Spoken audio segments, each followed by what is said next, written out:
Hey, this is Joe from Theory of a Deadman, and you were listening to Shutter 16 magazine. Hello, Chris. Hi, Joe. How are you? I'm doing fine, and yourself? I'm doing great. Thank you so much for asking, and thank you for taking the time to chat with me today. It's my pleasure. So, the band is about to release a brand new album, Dinosaur, on the 17th. Would you tell us a little bit about the new record? Absolutely. We have taken a little bit of our old style of writing and our new style of writing, and we combined them. We tried to basically tell.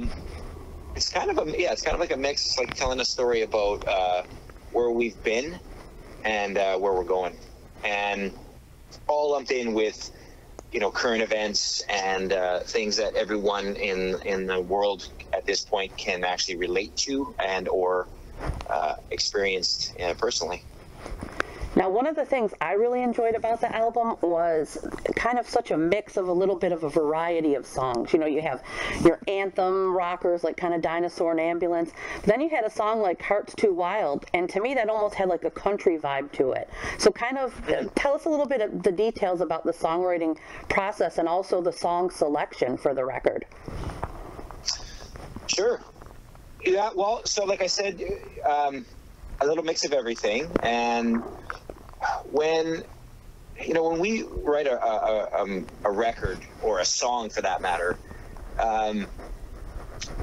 we kind of keep in mind of where music may be going in the future. So you kind of have to think about something that's maybe good 5 years from now, or even longer. Okay. And where it's going to sit, where it's going to land. So watching kind of where the world's going and how things are playing out in the music world.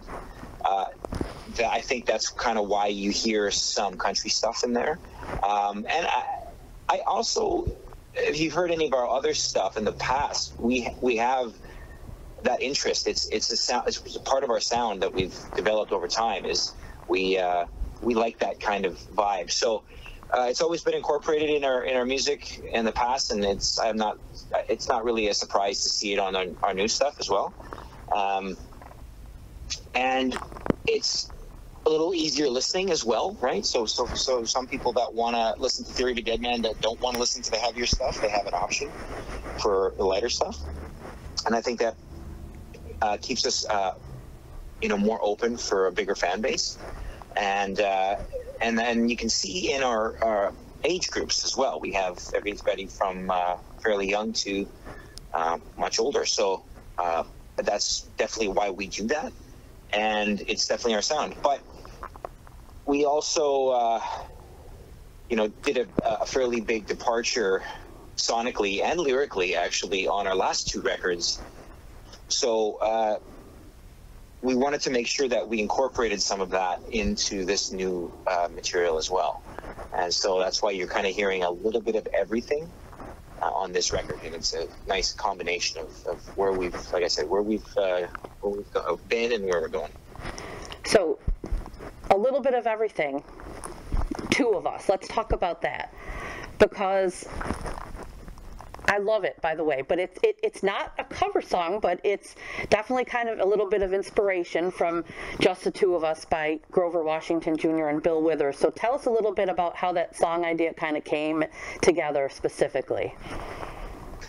Well, I think, the whole world, this isn't just America or Canada where we're from.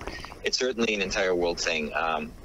When COVID hit and everybody was stuck in their homes for roughly 2 years at that, there was a whole lot of changes in everybody's lives, and a lot of people that were married potentially or in relationships that were basically stuck together for longer periods of time than they're used to started to realize pretty quickly how much they either liked or disliked each other. So I think everybody can kind of relate to some version of that. And that song was, I don't know if it was loosely based. I think it was pretty heavily based on that entire experience for the whole world. And that song lyrically by Bill Withers was a perfect musical way of expressing that. And Tyler, just like you said, it's not a cover, but it's sorta a cover because it's definitely using the same melodies of the song. Tyler just changed a lot of the lyrics to basically talk about being stuck, just two of us, and that's what a lot of people were going through. So that's what that song is really about. It was about going through that and realizing some things that none of us have ever experienced before in our entire lives. And hopefully never again. That's the idea. That's the hopes. Do you have a favorite track for yourself on the new album? I've had that question asked to me before, and I thought maybe if it get asked again, I would have a better answer. But to be honest with you, I don't have a favorite, and the reason for that is because it goes back to the question you asked earlier. Was there's so many different variations of styles on this record that I can't really compare one to the next. Right. So honestly, I just like the whole record. Yeah, I agree. It would be hard. Super hard. So yeah. But I did really, really like the drums on Get in Line, because they just really drive like that whole song. And I'm a huge, I like all the songs, but for me, that one just really kind of hit home as being like one of my favorites. Tell us a little bit about your work on that one. Sure. That was a fun one. And the funny thing is that came together in about 5 minutes for me. Okay. And so when Tyler demoed up, he had sent me vocals, a shaker, and an acoustic guitar. That's what he sent me for the demo. And he's like, here's an idea I have. What do you think? And I heard it. I didn't even hear it twice. I heard it once. I listened to just one pass of the entire song, and I immediately went into my studio at home and I laid down drums immediately. Nice. And recorded them, remixed them into his mix, and I think it was within 15 minutes. I had already emailed it back to him, and he called me on the phone, and he's like, dude, it's perfect.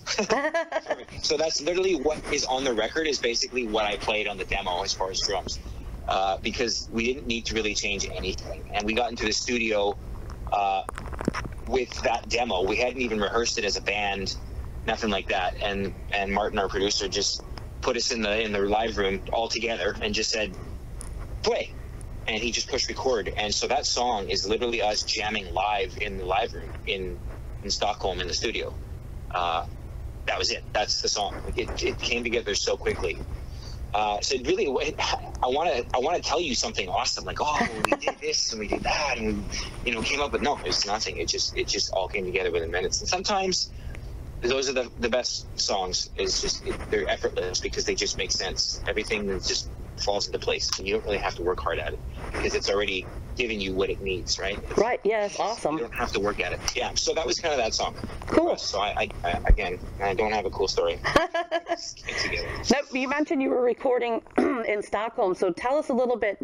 Was there a particular reason that you went to Stockholm to record this record, and what was the experience like in the studio for this one? Yeah, so the last two records were in London with the same producer, Martin Terefi, and after the last record we did with him, he and a friend of his and potentially a couple other investor kind of buddies went in and bought the Atlanta studios in Stockholm. Okay. That studio is famous for recording all of the ABBA stuff. Right. So, yeah, so they bought it, and when we decided to work with Martin again on this current record, he said, you know what, let's go and do all the bed tracks, drums, bass, guitars, let's do all the big stuff in that studio because it's way bigger, and we have amazing gear and a great live room. So we'll get some great drum sounds and whatnot, and we have better gear there. So we said, that sounds amazing. We've never been to Sweden for that amount of time. So we were totally into it. And so we went, and we spent three weeks there. and we just got hotels, like long-term hotels, and we just spent 3 weeks, hashing out the record.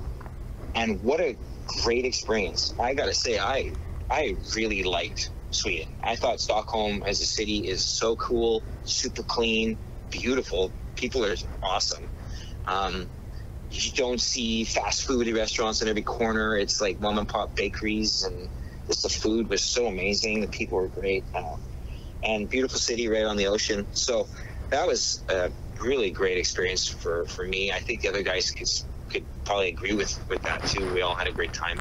And the producer Martin is originally from Sweden, so that was kind of, he lives in London now, but that's his home. So he would take us around and show us really cool things, and we got to really see the culture there.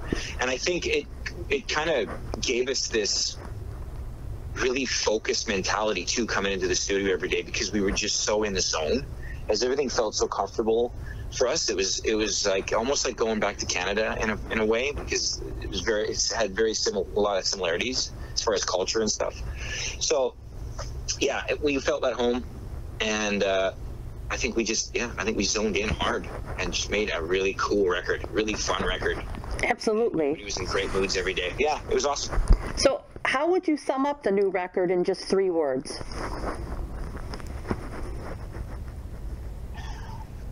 Question. 3 words. Boy, I gotta be careful here.